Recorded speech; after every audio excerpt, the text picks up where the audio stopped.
नमस्कार. आजची आपली रेसिपी आहे शेंगदाणे आणि खोबऱ्याची वडी. ही अगदी कमी साहित्यात आणि झटपट बनणारी एक अतिशय चविष्ट गोड रेसिपी आहे. इथे आपण पॅनमध्ये 1 वाटी शेंगदाणे घेतले.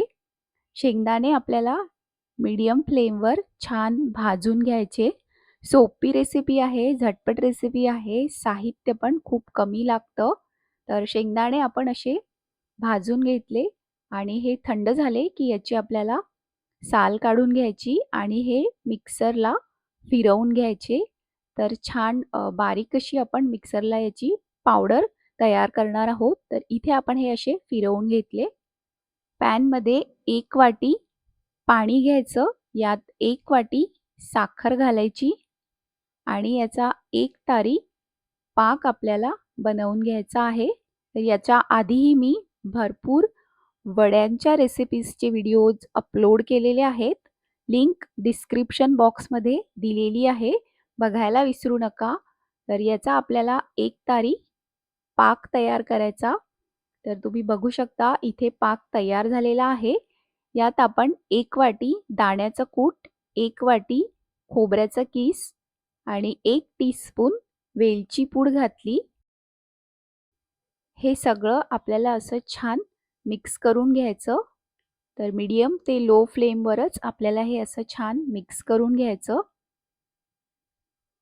नक्की करून बघा, खूप छान होते. या पद्धतीने बनवल्यास ही खोबरं आणि शेंगदाण्याची वडी उपवासासाठी खूप छान रेसिपी आहे. तयार झाल्यानंतर आपण ही 15 दिवस सहज वापरू शकतो. हे मिश्रण आपल्याला सारखं मिक्स करायचं. तर 2 ते 3 मिनिट आपल्याला हे सारखं असं मिक्स करायचं आहे. इथे हे छान घट्ट असं झालेलं आहे. तर आपण हे काढून घेणार आहोत. तर एका प्लेटला आपण आधीच तूप लावून ठेवलेलं आहे आणि या प्लेटमध्ये आपल्याला हे सेट करून घ्यायचं. इथे आपण प्लेटमध्ये हे असं छान सेट करून घेणार आहोत. तुम्हाला जर ही रेसिपी आवडली तर प्लीज लाईक, शेअर आणि सबस्क्राईब करायला विसरू नका. आणि अशाच आणखी रेसिपीज बघण्यासाठी बेल आयकॉन प्रेस करा, म्हणजे तुम्हाला आमच्या येणाऱ्या रेसिपीज बघता येतील. तर असं आपण हे तूप लावलेल्या प्लेटमध्ये सेट करून घेतलं. तर याच्यावरती आपण खोबऱ्याचा कीस घालणार आहोत. तुम्ही बदामचे तुकडे किंवा तुमच्या आवडीचे ड्रायफ्रुट्स याच्यावरती घालू शकता.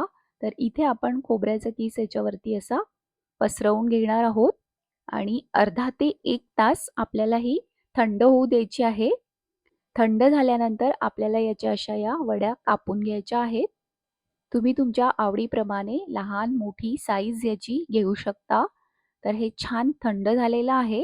आपण इथे या अशा वड्या कापून घेणार आहोत. तर इथे आपली ही सोपी आणि झटपट शेंगदाणे खोबऱ्याची वडी तयार झालेली आहे. तर तुम्ही बघू शकता छान अशा या वड्या तयार झालेल्या आहेत. तुम्हाला ही रेसिपी कशी वाटली ते आम्हाला नक्की कळवा.